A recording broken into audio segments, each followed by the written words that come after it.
Assalamualaikum, saya mewakili sejarawan dan menggunakan kostum tentara Jawa zaman dahulu. Akan mempresentasikan perihal fungsi sejarah masa lalu. Masa depan tidak bisa dilepaskan dari masa lalu. Masa lalu selalu menjadi pengingat, pelajaran, pemantik, pendorong, bahkan penghambat di masa depan. Masa lalu atau sejarah bisa saja hanya menjadi kisah, sebuah kisah dari orang-orang terdahulu yang bisa menjadi motivasi maupun refleksi atas langkah kita sebagai generasi penerus. Misalnya kisah fenomenal penyatuan Nusantara di bawah pengucapan Sumpah Hamukti Palapa. Ini bisa menjadi semangat kebangsaan dan persatuan kita ke depannya. Sejarah juga berarti sebuah peristiwa, yang artinya, sejarah harus diingat atau ditulis sepanjang zaman. Sejarah merupakan sebuah peristiwa penting baik dalam lingkup yang sangat kecil sampai peristiwa dalam lingkup luas. Tergantung seberapa berpengaruh peristiwa sejarah itu bagi manusia. Tidak hanya berpengaruh, sejarah juga abadi dan unik. Karena sejarah tidak bisa diulang secara waktu kejadian, namun mungkin terulang secara makna maupun inti ceritanya. Selain itu, sejarah juga berarti seni. Sebuah sejarah seringkali masih menjadi misteri.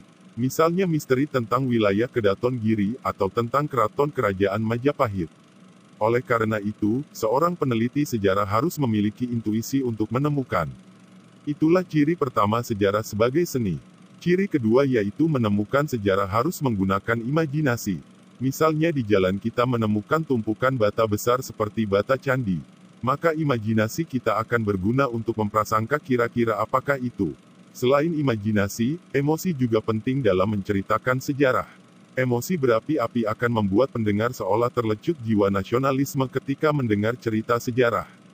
Dan terakhir yaitu gaya bahasa maupun gaya bicara. Hanya emosi tidaklah cukup jika kata-kata yang digunakan tidak membuat pendengar seolah terbawa ke masa lalu. Dan terakhir, sejarah juga menjadi sebuah ilmu. Tentu karena sejarah memiliki bukti sejarah yang nyata, dan memiliki teori untuk menganalisis kisah masa lalu. Juga memiliki metode, baik untuk menemukan kisah sejarah maupun untuk menulis sejarah masa lalu. Begitulah penting dan fungsinya sejarah bagi kehidupan kita di masa mendatang. Menjadi sejarawan merupakan sebuah kegiatan yang berat dan menyenangkan.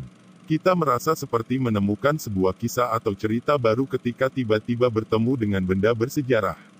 Misalnya barisan bata kuno yang berada di wilayah Sedayu dan Benjeng.